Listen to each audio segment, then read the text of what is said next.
Hello friends, स्वागत है आपका स्टडी विथ गोलू चैनल में।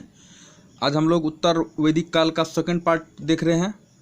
फ्रेंड्स, आप लोगों से रिक्वेस्ट है कि वीडियो को पूरा देखिएगा, क्योंकि वीडियो आप लोग पूरा नहीं देख रहे हैं। और फ्रेंड्स, आप लोग को क्या चाहिए आप लोग हमको कमेंट बॉक्स में ये बताइएगा, तो हम उस अनुसार अपने आप में सुधार करेंगे और वीडियो बनाएंगे। तो ठीक है, चलते हैं अपने विषय वस्तु की ओर। उत्तर वैदिक कालीन समाज आज हम लोग देख रहे हैं। उत्तर वैदिक काल में वर्ण व्यवस्था अपने पूर्ण रूप में व्यवस्थित हुई। ब्राह्मण, क्षत्रिय, वैश्य की उत्पत्ति तो ऋग्वेदिक काल में हुई, जबकि शूद्र की उत्पत्ति उत्तर वैदिक काल में हुई। फ्रेंड्स, उत्तर वैदिक काल में वर्ण व्यवस्था जो था अपना पूर्ण रूप में विकसित हुआ, क्योंकि ब्राह्मण, क्षत्रिय, वैश्य की जो उत्पत्ति थी वो हम लोग देखे थे कि ऋग्वेदिक काल में हो गई थी, और जबकि शूद्र की उत्पत्ति जो है वह उत्तर वैदिक काल में हुई। तो ऐसा कह सकते हैं कि उत्तर वैदिक काल में वर्ण व्यवस्था जो था अपना पूर्ण रूप में स्थापित हुआ। शूद्रों को शेष तीनों वर्णों का सेवक बताया गया। शूद्र को जो था शेष तीनों वर्णों ब्राह्मण, क्षत्रिय और वैश्य, इन तीनों का सेवक बताया गया। शूद्र इन तीनों का सेवा करता था। राज का संचालन और राज की रक्षा क्षत्रिय का कार्य था। वैश्य का प्रमुख कार्य कृषि धंधा करना था, और वैश्य वर्ग राज को कर देते थे, और ब्राह्मण का कार्य धार्मिक संबंधी कार्य था। फ्रेंड्स, राज का संचालन एवं राज की रक्षा क्षत्रिय करते थे, और वैश्य का प्रमुख कार्य था कृषि धंधा करना था, और वैश्य वर्ग राज को कर देते थे, कृषि धंधा करते थे तो ये राज को कर देते थे। और ब्राह्मण का जो कार्य था वो धार्मिक संबंधी कार्य था। क्षत्रिय, ब्राह्मण, वैश्य को द्विज कहा जाता था। इन तीनों को संयुक्त रूप से द्विज कहा जाता था। उत्तर वैदिक काल में महिलाओं की स्थिति अच्छी नहीं थी। फ्रेंड्स, ऋग्वेदिक काल से ज़्यादा गड़बड़ स्थिति उत्तर वैदिक काल में महिलाओं का था, और धीरे धीरे जैसे हम आगे बढ़ते गए तो महिला की स्थिति उतनी अच्छी नहीं रही, क्योंकि ऐतरेय ब्राह्मण ग्रंथ में पुत्री को समस्त दुखों का कारण बताया गया था। ऐतरेय ब्राह्मण ग्रंथ है जिसमें पुत्री को जो है समस्त दुखों का कारण बताया गया था। और उत्तर वैदिक काल में फ्रेंड्स, लड़कियों का उपनयन संस्कार भी बंद कर दिया गया था तथा शिक्षा से वंचित रखा जाने लगा। स्त्रियों को सभा और समिति में जाने से भी रोका जाने लगा, और बाल विवाह होने लगा। तो धीरे धीरे स्त्री की स्थिति जो थी वो बदतर होती गई।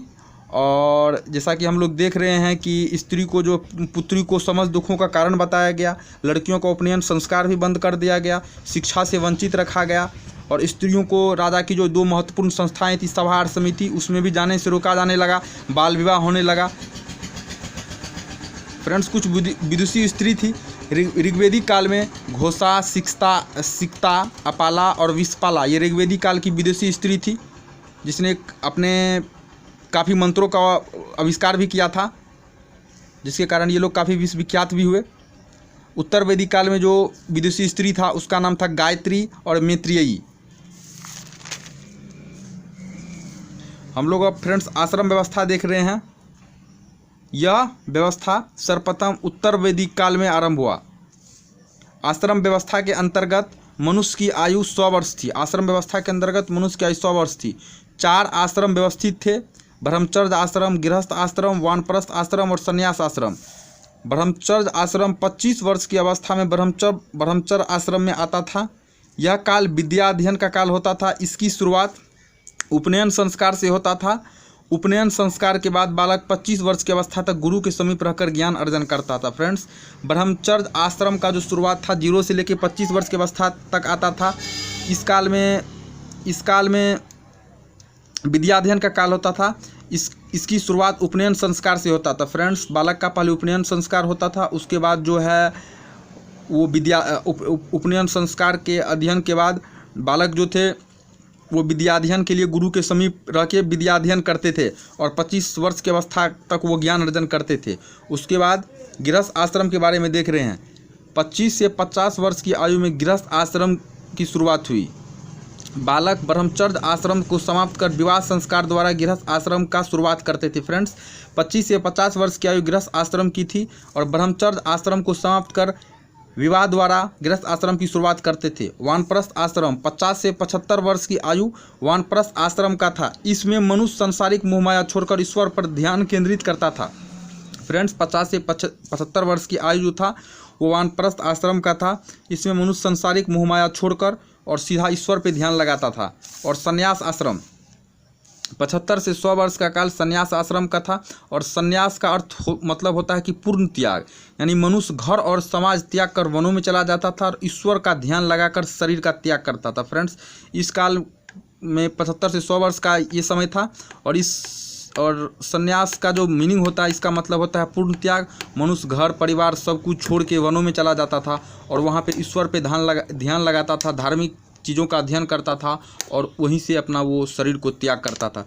तो फ्रेंड्स आज का वीडियो यहीं तक है और उत्तर वैदिक काल भी हम लोग का ख़त्म हो गया है। और हम लोग अब अगले क्लास में देखेंगे क्या चला रहे हैं नहीं चला रहे, वो अगले क्लास में हम लोग देखेंगे। तो फ्रेंड्स आप लोग वीडियो को शेयर कीजिएगा, अपने दोस्तों को बताइएगा। अगर हमसे कुछ गलती हो रही हो, अगर आप चाह रहे इसमें सुधार करने के लिए, तो आप कमेंट बॉक्स में इस चीज़ को बता दीजिएगा। ठीक है friends, thank you so much. जय हिंद।